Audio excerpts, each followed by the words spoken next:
With all the stuff I've been hearing on the news about flooding and stuff up this way here, I thought this would be really flowing, coming up over the rocks and that over there, but no, not really. Definitely not what I was expecting, but it's okay. Still nice looking, nice to listen to. I guess the rain didn't hit as hard in this area as it did out in Vermont, so interesting. Alright, that's all I wanted to say. I'm going to start heading back to the camp. I wasn't planning any big hikes while I'm up here or anything like that, so it's going to be more of a relax at the campsite time for the next day or so. Nothing special. Not this time.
So here's a topic I don't spend much time talking about on this channel, ham radio.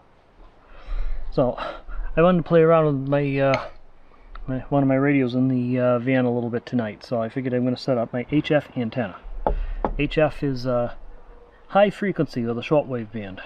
Specifically, this antenna covers 7 megahertz up to 30 megahertz, or a 40 meter band up to the 10 meter band for those who understand the lingo.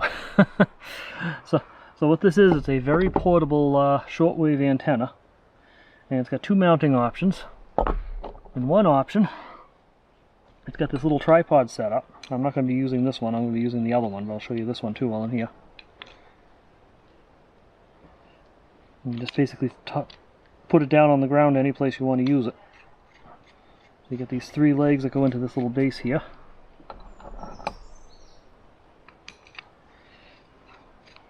Now, I could do a whole video on this whole topic by itself here, but I'm just going to do a quick video here, show you what I've got here for setup. So there you go, there's your tripod.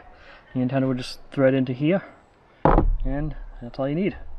What I'm going to be just setting up though is the one that clamps onto the table here. So I've got this base here, which has the same threaded mount, and a C-clamp.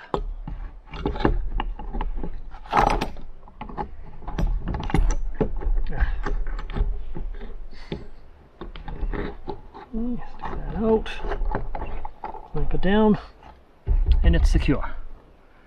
So the antenna itself attaches on here. Comes down into some very small pieces to make it very portable. It's actually a backpacking antenna. You can bring it up with a small battery operated radio up to a mountaintop and use it up there. That one goes on there. That one goes on there. And this goes on here.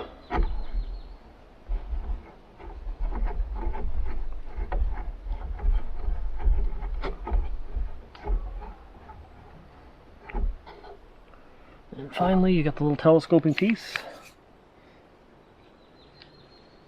and that goes on top.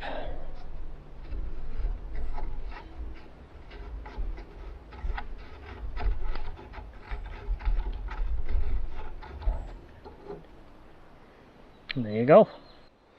You see, it's not the most stable thing in the world, but it works. And you can change the band on this antenna by adjusting this coil. It slides up. There's just a kind of a coiled wire in there, and the sleeve just goes over it. This is a measuring gauge, so you know what frequency you tune to. You put it on the bottom of the antenna like that. And say I wanted to go to 10 megahertz of the 30 meter band. I'd raise that up there and there. Tighten the little threaded screw down, and now it's set for 10 megahertz. Right now though, I plan on playing around with the 10 meter band, which is around 30 megahertz, 28 and 29 megahertz, up that way. So we bring it down around here, and there you go. That's all there is to it. The other piece you need is the grounding wire. And is the start here. It is. It's got one little clip that clips onto the base here. It goes in right here, to that spot. And you spread these 4 wires out in different directions to give the ground. Obviously best not tangling it like I did. Okay, so I got them untangled and spread out in 4 different directions, and that's your ground plane. And last thing we need now is some coax, which I have a roll of that here.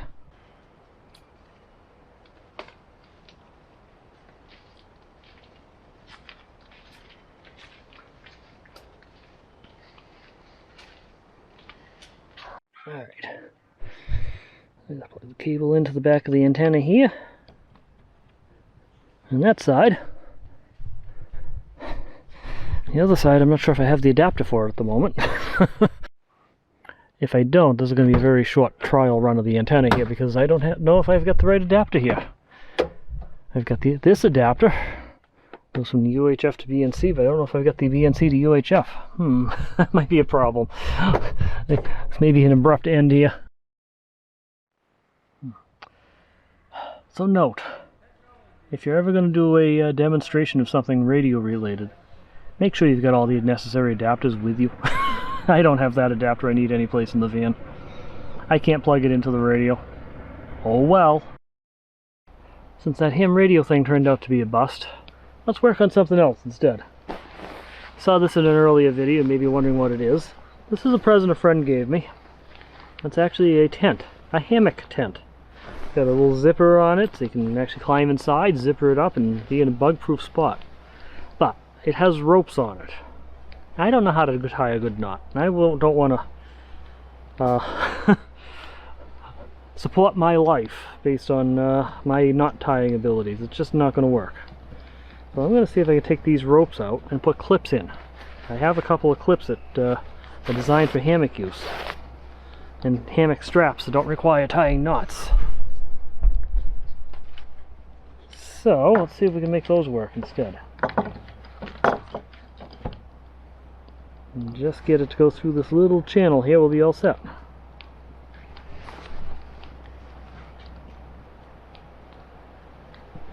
Not sure how well this is going to work, but we'll find out. We'll talk to you in a bit.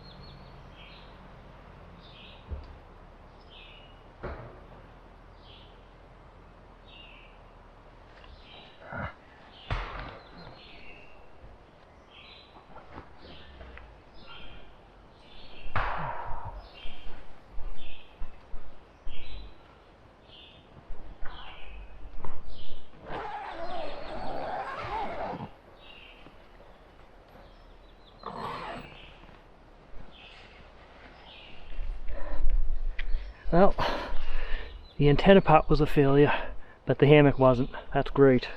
That's actually very comfortable too. Alright, I don't think this pan's gonna fit. Let's see though. Ooh, it does. Ooh, perfect. Okay. Excellent. Alright, so if you're wondering what I'm doing with the oven, I'm about to attempt to make pizza. I don't know how it's going to come out. This could be another total disaster, kind of like my attempt to make calzones a year or so ago. But we're going to try it. A lot more pizza crust than I need, unfortunately. Oops. Well, popped right open for me at least. So I'm going to make this work.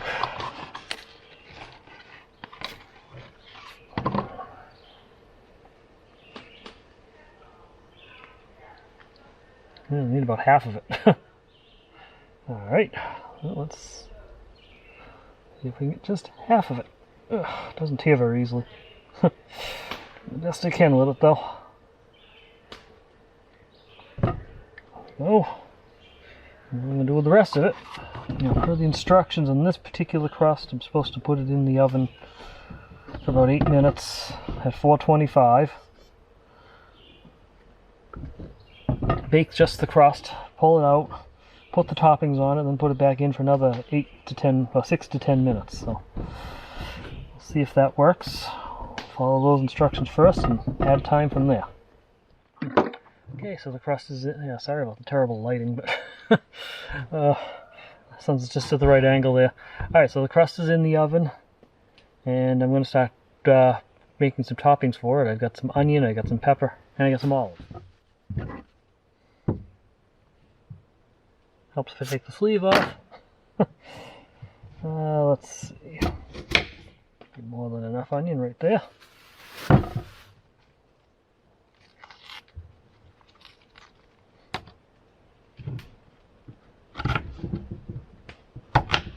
Somebody doesn't really like onions. I should cook with a lot of onion. Oh.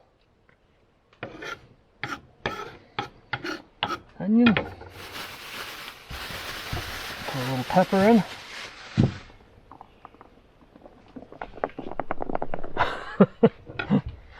Oh boy.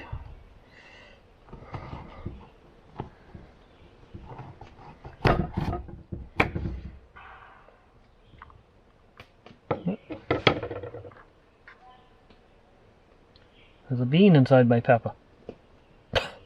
Okay.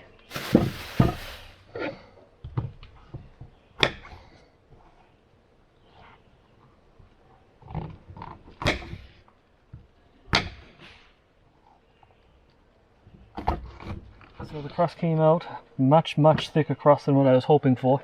But alright, this is why this is an experiment. There we go.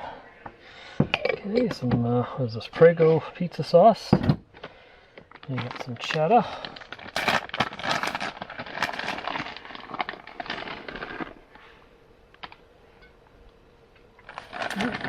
Some mozzarella on it too, because I love mozzarella.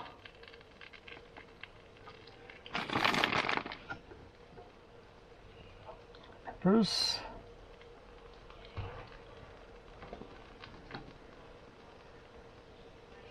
And onions.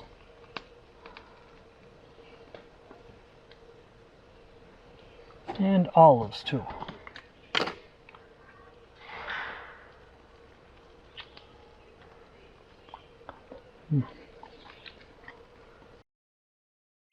It's like things flowed to one side on me, but oh well. We can get this out of the pan now.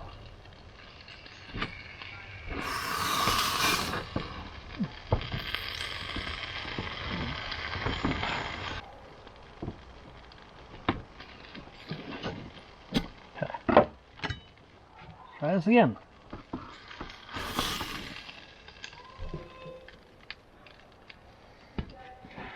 There. We have a pizza. A little burnt on the bottom.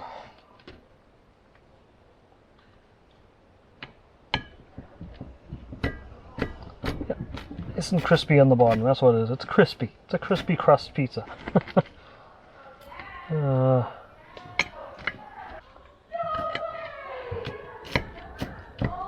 Yeah, it's Friday night. It's going to be noisy here.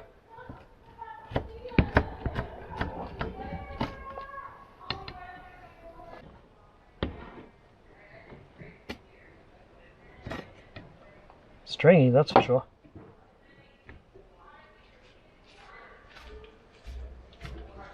Alright, let's see how it is. Way too thick a crust. Hopefully I cooked the crust enough inside.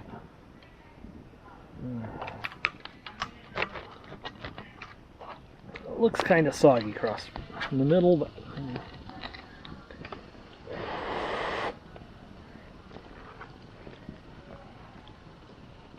not bad. Crust definitely too thick. No. Not bad for a first attempt in that little oven, so you'll be seeing this again. Probably sooner rather than later.